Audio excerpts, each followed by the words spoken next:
나는 아무렇지도 않은 척하며 웃어 넘겼다. 하지만 입맛이 싹 달아나서 더 이상 밥을 먹을 수가 없었다. 나는 남은 음식들을 그대로 잔반통에 부어버렸다. 반찬을 남겨서 베키에게 잔소리를 듣고 있던 정규가 나를 보고 코웃음을 치며 말했다. 야, 조베키, 너 봤지? 반장이란 자식도 저렇게 마음대로 음식을 버리는데 왜 나한테만 깐깐하게 구는 거야? 베키는 쩔쩔매는 얼굴로 나를 원망스럽게 쳐다볼 뿐 아무 대꾸도 하지 못했다. 그 사이 정규는 성큼성큼 걸어가서 잔반통에 반찬을 쏟아버렸다. 베키 눈치만 살피고 있던 남자애들 몇몇도 때를 놓치지 않고 잽싸게 일어나서 잔반통이 있는 곳으로 달려갔다. 그러다 동배와 민혁이가 서로 부딪히면서 식판을 떨어뜨렸다. 식판은 요란한 소리를 내면서 바닥에 나뒹굴었고 사방으로 반찬 국물이 튀었다. 바로 옆에 서 있던 베키의 흰색 양말이 졸지에 누런 된장 국물을 뒤집어 썼다. 야, 이게 뭐야? 베키는 바닥에 쭈그리고 앉더니 쌓이고 쌓인 울분이 폭발하기라도 한 듯 엉엉 소리내어 울기 시작했다. 곧바로 선생님이 달려왔고 나는 괜히 뜨끔해서 슬쩍 급식실을 빠져나가려고 대광이 팔을 잡았다. 하지만 두어 걸음도 못 가서 뒷덜미를 붙잡았다. 이로운 어딜 가? 선생님이 눈을 부릅뜨고 무섭게 소리쳤다. 그러고는 식판을 엎은 동배와 민혁이보다 나를 훨씬 더 심하게 꾸짖었다. 급식실 안에는 다른 반 아이들도 많이 있었는데도 내 체면이 구겨지는 건 생각하지도 않았다. 애지중지하는 지휘봉이 있었다면 나는 그 어느 때보다 큰 영광을 누렸을 것이다. 반장, 전교생이 함께 이용하는 급식실에서 이렇게 소란을 일으키면 어떡해? 다음에 또 이런 일이 생기면 단단히 혼날 줄 알아. 네. 나는 모기만한 소리로 겨우 대답했다. 선생님이 나에게 동배랑 민혁이와 함께 지저분한 바닥을 깨끗이 치우라고 말했다. 씩씩거리면서 대걸레로 바닥을 닦는 동안 아이들이 얼굴을 찡그리고 지나갔다. 반찬이 튄 벽까지 걸레질을 하느라 운동장에 나가서 놀지도 못하고 점심시간이 끝나버렸다. 반장이라는 거 정말 못할 노릇이다. 덜컹덜컹 삐걱대면서도 그럭저럭 하루가 지나갔다. 1년처럼 길게 느껴지는 하루였다. 집에 가자마자 엄마가 이것저것 캐물었지만 할 말이 없어서 입을 열지 않았다. 비슷한 날이 이틀이나 더 지나갔다. 나는 날마다 무거운 바위돌을 가슴에 올려놓은 기분으로 학교에 갔다. 아빠는 내가 모두에게 이로운 사람이 될 수 있을 거라 했지만 그건 아무래도 힘들 것 같았다. 아빠에게 미안했다. 선생님은 날마다 내가 반장답지 못하다고 잔소리를 퍼부어댔다. 나도 잘해보고 싶었지만 마음대로 되지 않았다. 재아가 반장일 때는 고분고분하던 아이들이 내가 하는 말은 죄다 무시하고 비웃기 일쑤였다. 조용히 해! 하면 너나 조용히 해! 하고 대받아치는 시기였다. 그럼 난 아무 말도 못했다.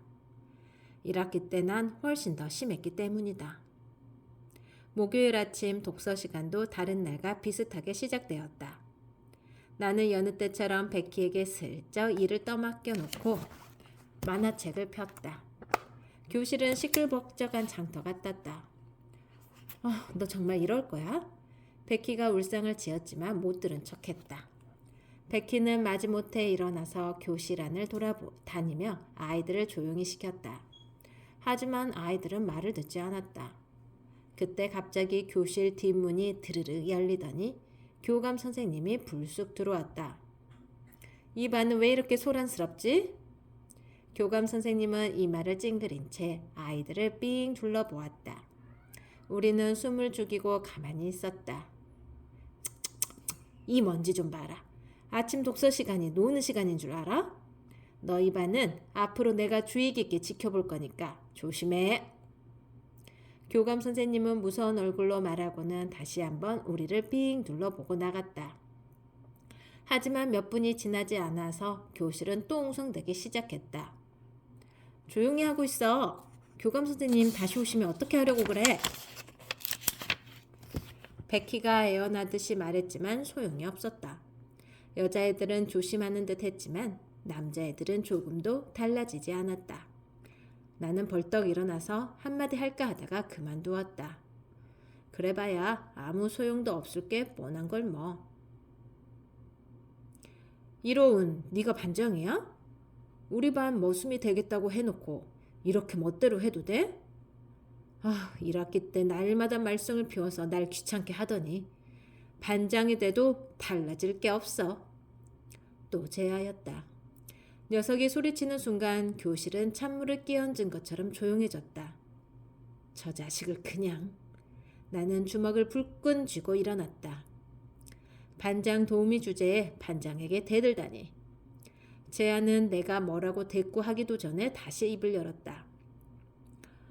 저런 자식을 누가 반장으로 뽑은 거야? 투표할 때 로운이 찍은 애들 다 찾아내서 무슨 생각으로 그랬는지 한번 물어보고 싶다. 그러자 영진이를 포함해서 몇몇 아이들이 고개를 떨구었다. 대강이까지도. 갑자기 힘이 빠졌다. 아무튼 제야 이 자식은 사람 매 빠지게 하는 재주는 타고났다. 이로운, 너 그딴 식으로 할 거면 반장 그만둬. 지금이라도 선거 다시 해서 반장을 새로 뽑는 게 낫겠어. 너희들 생각은 어때? 정말 2학기 내내 저 자식한테 반장을 맡길 거야? 내가 입을 꾹 다물고 있자 제아는 아이들을 향해 기세등등하게 말했다. 여기저기서 제아를 편드는 목소리가 터져 나왔다.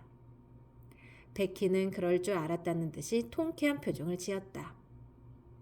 반 아이들이 일제히 나를 한심하다는 얼굴로 쳐다보았다. 얼굴이 확 달아올랐다. 잘난 척 하지 마. 반장이 뭐 별거야? 나도 마음만 먹으면 너만큼은 할 수 있어. 나는 이를 악물고 소리쳤다. 제아가 픽 웃었다. 그럼 어디 한번 해보시지. 네가 약속한 대로 4학년 5반 머슴이 돼보란 말이야. 맞다고. 다른 아이들도 장단을 맞추었다. 나는 더 이상 할 말이 없어서 자리에 털썩 주저앉았다. 제아 말대로 반장을 그만둘까 싶기도 했다. 선생님도 그랬으면 하는 것 같고. 하지만 그럴 수는 없었다. 그러면 제아나 다른 아이들이 나를 더 무시할 게 뻔했다. 귀찮은 것만 참으면 나도 제아 자식만큼 할 수 있는데. 나는 무너진 자존심을 세우고 싶었다. 사사건건 나서서 나를 무시하는 제아도 그렇지만 좀 전에 힘없이 고개를 떨구었던 대강이 모습이 자꾸 떠올라서 괴로웠다. 하나뿐인 친구를 실망시키는 못난 사람은 되고 싶지 않은데. 나랑 눈이 마주친 대강이가 희미하게 웃어 보였다. 그 얼굴이 나를 아프게 했다. 웃는 얼굴이 아프다는 걸 처음 알았다. 얼마 뒤에 선생님이 들어왔다. 반장, 옆반 선생님이 요즘 우리 반이 너무 시끄럽다고 불만이 대단하신데 알고 있니? 교감 선생님도 그러시고. 교무회의 하는 동안 다들 한마디씩 하는 통에 창피해서 혼났잖아. 선생님 폭발하기 전에 반장 노릇 좀 똑바로 해라. 그놈의 반장 노릇. 난 2번 다시 반장 선거에는 나가지 않겠다고 다짐하고 또 다짐했다.